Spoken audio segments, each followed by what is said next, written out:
topic is human resource management.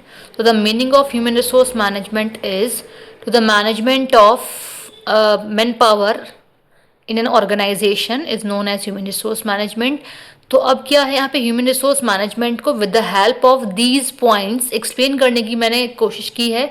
तो I think आपको यहाँ पे क्लियर हो जाएंगे सारे points with in a minimum time. चलिए डिस्कस करते हैं. फर्स्ट, अच्छा होता क्या क्या है HRM में, वो सारे पॉइंट्स यहाँ हैं. First point is performance and reward function. कि ह्यूमन रिसोर्स मैनेजमेंट में क्या है, मैन पावर को मैनेज करने के लिए उनकी परफॉर्मेंस को हम जज करते हैं. उनको अच्छा परफॉर्मेंस को जज करने के बाद अगर परफॉर्मेंस अच्छी है मैन पावर की तो उसके अकॉर्डिंग उन्हें रिवॉर्ड भी प्रोवाइड किए जाते हैं. तो रिवॉर्ड फंक्शन होता है कंपनी में, उसमें क्या होगा, मैन पावर को रिवॉर्ड दिए जाते हैं इन फ्रंट ऑफ ऑल. तो उससे क्या है कि कहीं ना कहीं जो पॉजिटिवली मोटिवेशन मिलता है मैन पावर को वर्क को करने के लिए. Next point is training and development. की जो हमारी मैन पावर है उन्हें time to time training provide की जाती है कि हमारे ऑर्गेनाइजेशन में क्या कुछ चल रहा है, क्या कुछ नया लॉन्च हो गया है, क्या अपडेशन है, क्या प्रीवियस चीज़ें थी, कितना कंपेयर करके चीज़ों को बताया जाता है.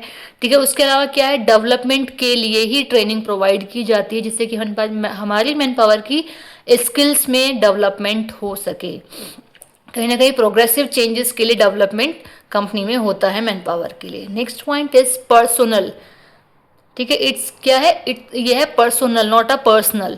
तो पर्सनल एडमिनिस्ट्रेशन मीन्स कि जो पर्सनल मतलब होता है हमारी कंपनी के एम्प्लॉयज़ में मैन पावर में एडमिनिस्ट्रेशन होना. इट मीन्स क्या है, हमारी जो मैन पावर को है उसको एडमिनिस्टर करना, उसको मैनेज करना कि कब कहाँ कौन सी मैन पावर काम करेगी, कहाँ किसको करना है, कहाँ नहीं करना, कितने वर्किंग टाइमिंग के लिए कितनी मैन पावर हमें रखनी है. ठीक है, और या फिर हमारी कितनी मैन पावर कहाँ किस वर्क में इंगेज रखनी है, कौन सा काम कितने टाइमिंग का है, वहाँ कितनी मैन पावर होगी. तो ये सारी चीज़ें हमारी इसी में आ जाती हैं. Next point is recruitment and selection. ये दोनों पॉइंट एक साथ भी हो सकते थे बट यहाँ अलग अलग से मैंने मेंशन किए हैं.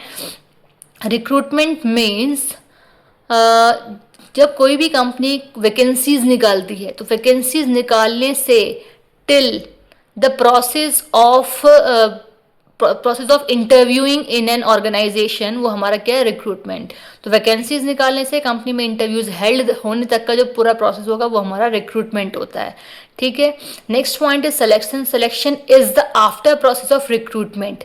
कि हमारी कंपनी में जो इंटरव्यूज हुए हैं उन रिज्यूमेस की बेसिस पे, उन सीवीज के बेसिस पे आफ्टर इंटरव्यू वहाँ सिलेक्शन किया जाता है कि जो मोस्ट सूटेबल कैंडिडेट हमें लग रहा है उसको हम सेलेक्ट करते हैं.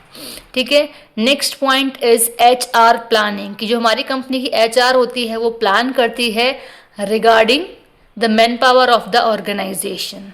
ठीक है, next point is succession and career planning. कि हमारी जो मतलब हमारी कंपनी में होता क्या, सक्सेस मतलब कंपनी की जो मैन पावर कंपनी में वर्क कर रही है उनके सक्सेस के लिए कुछ ना कुछ चीज़ें की जाती हैं. उसके अलावा उनके करियर के लिए चीज़ें कुछ ना कुछ प्लान की जाती है. अब ये करता कौन है, ये हमारी कंपनी की जो HR होती है उसी का मेन रोल प्ले होता है इन पॉइंट्स में.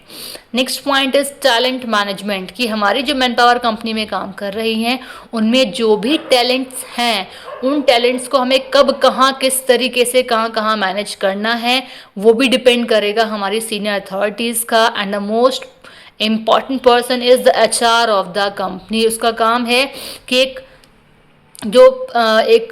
प्रोफेशन जिस पर्टिकुलर पर्सन की प्रोफेशन जिसमें है, जो जिस चीज़ में परफेक्ट है उसे वहाँ उस वर्क को अलॉट करना जिससे कि एक परफेक्ट टास्क अचीव हो पाए. Next point is performance and okay, तो फर्स्ट पॉइंट था है ना. सो आपको क्लियर हो गए होंगे सारे पॉइंट आई थिंक. अगर एग्जाम में अब आता है then you have to explain it that in simple words. So when you have to like the video, so please subscribe my channel and like my video. Thank you. Bye bye.